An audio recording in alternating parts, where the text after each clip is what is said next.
Olá, sejam bem-vindos. Olha, eu não preparei um roteiro muito bem definido para o vídeo de hoje.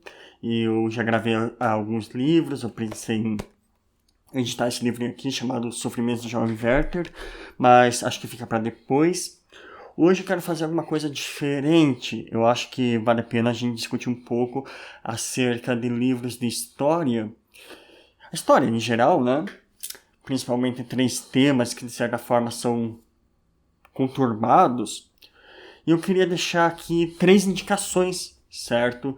Sobre livros que eu acho que são minimamente honestos. Na verdade, são muito honestos quando se trata de assuntos referentes à história, a assuntos mais particulares, assuntos mais polêmicos, por assim dizer. Bom, primeiro, por que eu estou fazendo isso? Eu realmente acredito que o debate, né, a questão de expor ideias contraditórias, expor um discurso que talvez não seja hegemônico ou coisa parecida, ele está muito complicado. E se você acha que no ambiente universitário, as pessoas que pregam um livre debate, coisa parecida, se você acha que nesses ambientes tem esse livre debate, eu acho que você está muito enganado, né? E, de certa forma, isso se estende para a produção literária desses assuntos, principalmente por profissionais da história, profissionais da sociologia em geral. Porque, por mais que você tenha excelentes profissionais, ao meu ver, ultimamente, eu não sei, dos anos 2000 para cá, talvez 2005, a produção de conhecimento em certas áreas ela está sendo razoavelmente comprometida, correto? Porque, primeiro, que ela não dá margem para a discordância. E segundo, que os fatos, por mais que você tenha livros totalmente condizentes com tudo que ocorreu, esses fatos são organizados de certa maneira para dar um tom, digamos assim, direcional para uma opinião talvez pessoal, uma opinião talvez hegemônica. Bom, eu não sei dizer. Então, claro, a gente tem milhares, centenas de milhares de referências honestas intelectualmente, historicamente, mas a gente também tem referências, principalmente na literatura, desses dois aspectos, sociológica e historiográfica, que não são muito, digamos assim, honestas, né? Por falta de palavra melhor. Eu não gosto do termo narrativa que essas literaturas se empenham em fomentar uma única narrativa sobre um fato, mas por falta de termo melhor, eu acho que é isso que ocorre, né? Bom, dito isso, eu trouxe aqui três livros que eu acho que são realmente muito bons, certo? E eu realmente acho que vale a pena serem lidos, independente da sua posição política, ideológica, enfim. O primeiro deles, como eu já trouxe aqui no canal alguns, é o livro do Laurentino Gomes. Escravidão é o primeiro livro de uma trilogia que vai ser lançada. Esse livro, obviamente, fala sobre o tema escravidão. E ele é bom porque ele é honesto.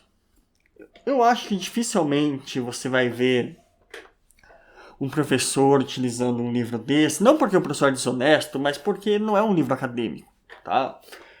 O Laurentino mesmo, ele não é um acadêmico, ele não é um historiador. Ele é um jornalista, é uma pessoa que se propôs a estudar um tema, estudou com honestidade, ele diversos fatos bem contados, em uma ordem cronológica, uma ordem que facilita nosso entendimento e que transforma um tema tão, digamos assim, tão espinhoso em um tema muito acessível, né?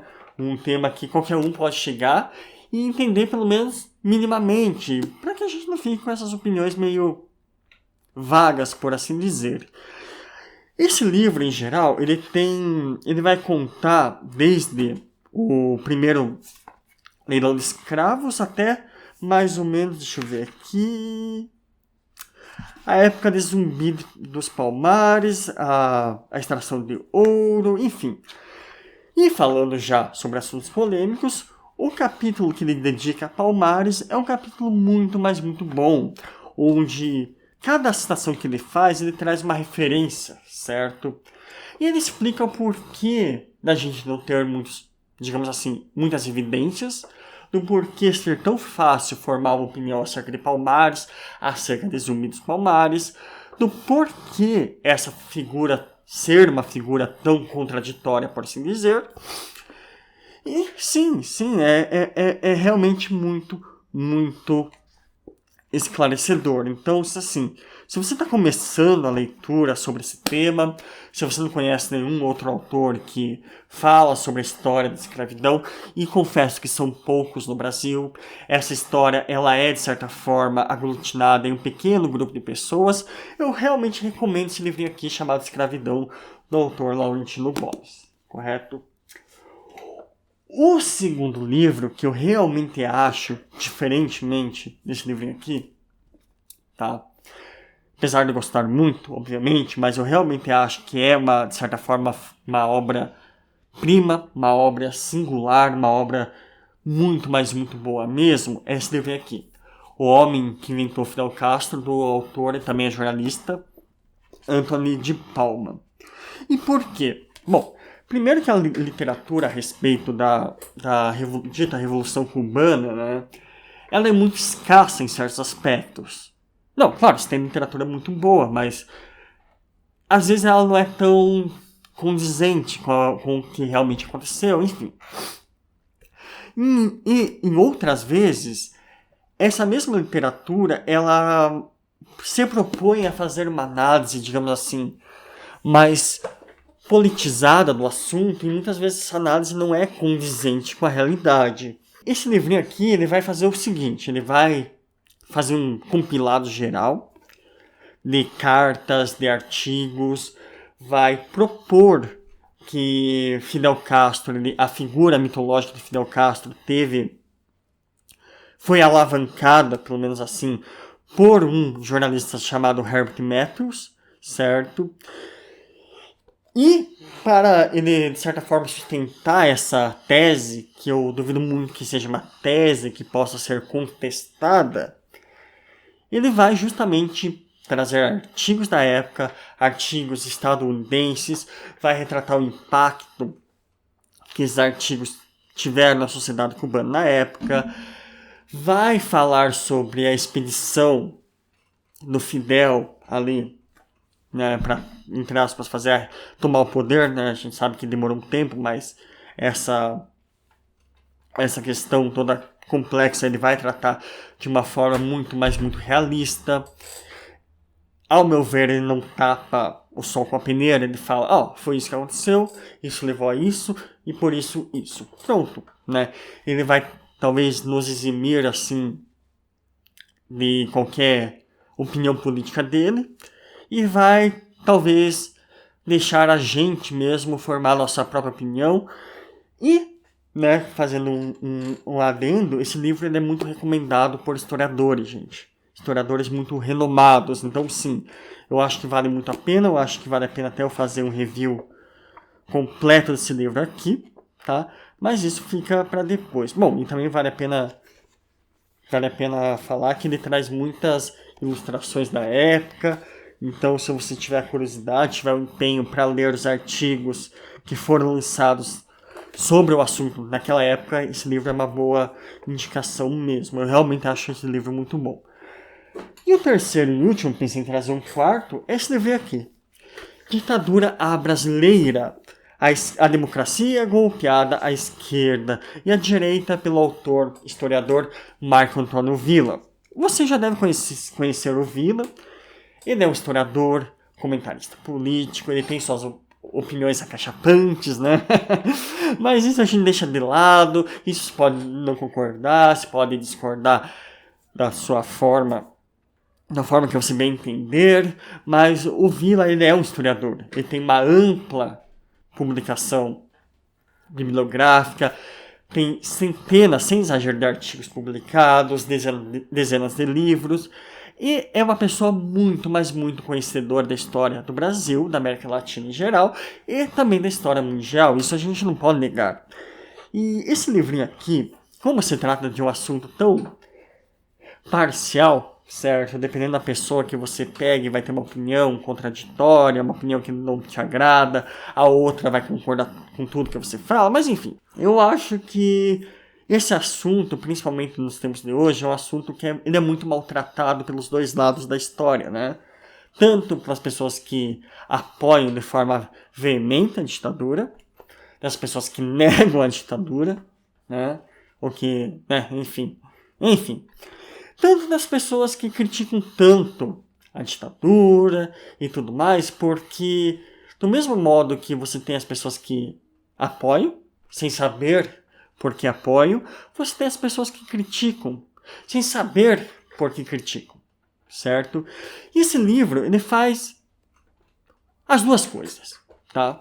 Ele vai criticar tanto o movimento partidário, militar, o movimento pró-intervenção militar, pró-golpe militar, se assim você preferir, como ele vai fazer uma crítica, mas uma crítica muito contundente aos movimentos ditos revolucionários. Só que com uma ressalva, tá? Esse livro ele fica muito melhor lido, ele vai ser muito melhor aproveitado se você já conhecer os personagens envolvidos aqui nesse período ali de 64 a 89. Por quê? Porque, sem exagero, são centenas, certo? Centenas de pessoas citadas, centenas de termos já mais técnicos. Não é um livro totalmente técnico, por assim dizer, mas ele não é um livro, digamos assim, não é um livro somente para nos contar a história, né, de uma forma mais geral. Ele é um livro que ele é muito denso no sentido que faltou páginas para ser explicado tudo. Obviamente, ele tem o que 420, 430 páginas, né? E essa história tão conturbada você não vai conseguir contar em 420 páginas, né? Mas ele tenta fazer o melhor que dá para fazer em capítulos sucintos. Só que a quantidade de informação ela é muito vasta. Isso pode pesar a leitura um pouco, né? Mas eu acho que você só vai ter a ganhar com isso. Porque, de fato, se você quer conhecer um pouquinho de história, né? E já partindo para um nível um pouquinho mais acima dos livros de história geral, coisa parecida, e fugir um pouco daquela opinião clássica, maniqueísta, que existem dois lados da história sempre, um lado bonzinho, um lado maldoso, cruel e vice-versa, né? Enfim, esse livro é realmente muito bom, né? E sim, gente, eu considero muito o autor, eu acho que ele é um dos grandes comentaristas políticos brasileiros atualmente. Eu não concordo com muita coisa que ele diz, mas eu realmente reconheço que, de certa forma, ele, quiçá, seja o melhor comentarista. Quiçá ele tenha as opiniões mais bem embasadas, isso com toda certeza. E eu realmente recomendo esse livro para leitura. Bom, é isso aí, gente. Se vocês gostaram do vídeo, deixe seu like. Prometo essa semana fazer mais vídeos.